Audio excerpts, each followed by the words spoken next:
அன்பான நேயர்களே, நாம் இடைவெளிக்கு முன்பாக சரவாங்கி என்று சொல்லக்கூடிய நோய்க்கான காரணங்கள், அதை தடுத்து கொள்வதற்கான எளிமையான வழிமுறைகளை பார்த்தோம். அந்த நோயை முழுவதுமாக தீர்த்து கொள்வதற்கு நாம் எடுத்துக்கொண்ட மூலிகை நொச்சியை பற்றி பல்வேறு வகையான மருத்துவ பயன்களை தெரிந்து கொண்டோம். இப்பொழுது நாம் எடுத்துக்கொண்ட மூலிகையின் அளவுகளை பார்க்கலாம். நொச்சில் இலையை 100 கிராம் அளவிற்கு எடுத்து நன்றாக அரைத்தெடுத்த சாறு 50 மில்லி, வெங்காயம் 10 கிராம், காட்டு ஜீரகம் 10 கிராம், திப்பிலி 10 கிராம், லவங்கப்பூ 10 கிராம், வசம்பு 10 கிராம், இவை அனைத்தையும் ஒன்றாக அரைத்தெடுத்த கலவை 50 கிராம். முதலில் தைலம் காய்ச்சுவதற்காக 100 மில்லி நல்லெண்ணெயை நன்றாக காய்ச்சவும். அடுத்ததாக விளக்கெண்ணெய் 100 மில்லியை சேர்க்கவும்.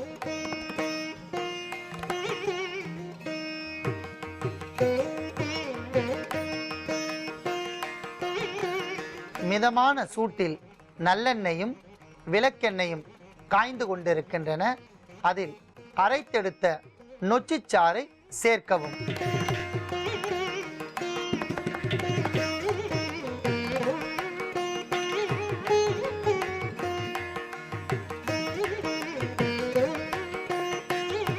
நொச்சிச்சாறை சேர்த்து கொதிக்க வைக்கும் போதே அற்புதமான ஒரு நறுமணம் நமக்கு நன்றாக தெரியும். அதன் நறுமணத்தை உணர்ந்து தனியாக அரைத்து வைத்த மருந்து பொருள் ஒரு தேக்கரண்டி,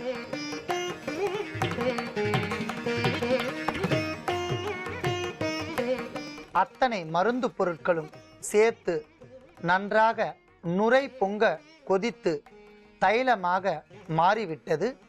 அதை நாம் வடிகட்டி எடுத்துக்கொள்ளலாம்.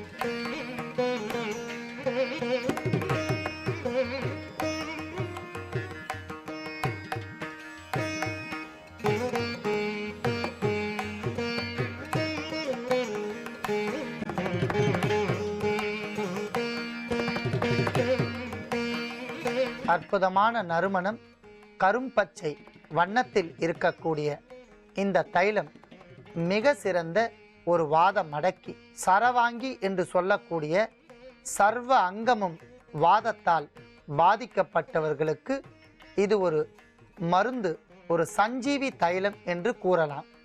இந்த தைலத்தை பாதிக்கப்பட்ட இடத்தில் உலகமெங்கும் உள்ள ஜீ தமிழ் நேயர்களுக்கு காலை வணக்கம். அன்பான நேயர்களே, நாம் கோடை காலத்திற்கான சிறப்பு மருத்துவத்தை பார்த்து வருகிறோம்.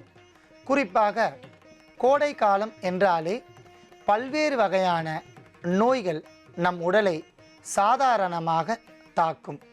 கோடை காலத்தில் நாவறட்சி, அளவிற்கு அதிகமான உடல் உஷ்ணம், கண் எரிச்சல், சிறுநீர் தாரை மற்றும் இரத்த கொதிப்பு போன்ற நோயாளிகளுக்கு நோயின் தாக்கம் அதிகரிக்கும்.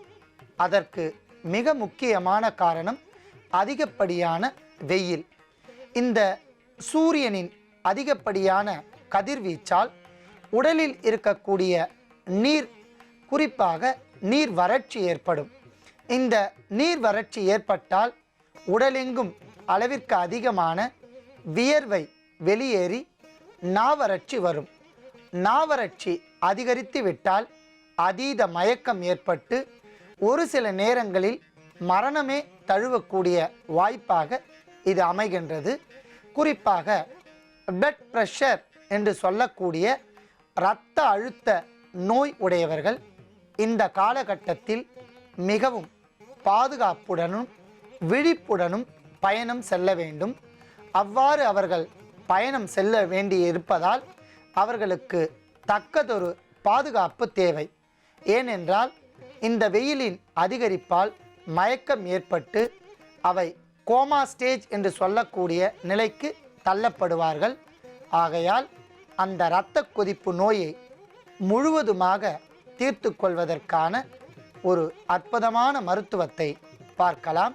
இரத்த கொதிப்பு அளவுக்கு அதிகமான, உடலில் இரத்த அழுத்தம் இருந்தால் அது மிகப்பெரிய நோயாக மாறி எதிர்காலத்தில் அவர்களுடைய உயிர் பறிபோகின்ற அளவிற்கு கூட அது வாய்ப்பாக அமைகின்றது. அன்பான நேயர்களே, இந்த இரத்த அழுத்தம், இரத்த கொதிப்பு என்கிற நோய்க்கான காரணங்களை நாம் முதலில் தெரிந்து கொண்டால்தான் இந்த நோயை எளிதாக நாம் போக்கிக் கொள்ள முடியும். இந்த நோயிற்கான அறிகுறிகளை நாம் தெரிந்து கொள்ளலாம். சைன்ஸ் அண்டு சிம்டம்ஸ் என்று அழைக்கக்கூடிய அறிகுறிகள்: உடலெங்கும் கொதிப்படையும், இரத்தம் கொதிப்படைந்து உடலில் அதீத சூடு பரவும், நாவறட்சி ஏற்படும், திடீரென்று தலை கிறுகிறுப்பு போன்ற மயக்கம் ஏற்படும், உடலெங்கும் ஒரு வகையான மறதியுடன் அசதி தோன்றும், நாவறட்சி ஏற்பட்டு மார்பு பகுதியில் வலி தோன்றும். இவையெல்லாம் இந்த நோயிற்கான ஒரு அறிகுறிகள். வாரத்திற்கு ஒரு முறை சுத்தமான பொன்னாங்கண்ணி சாற்றால் வழலை என்று சொல்லக்கூடிய சளியை வெளியே எடுக்க வேண்டும்.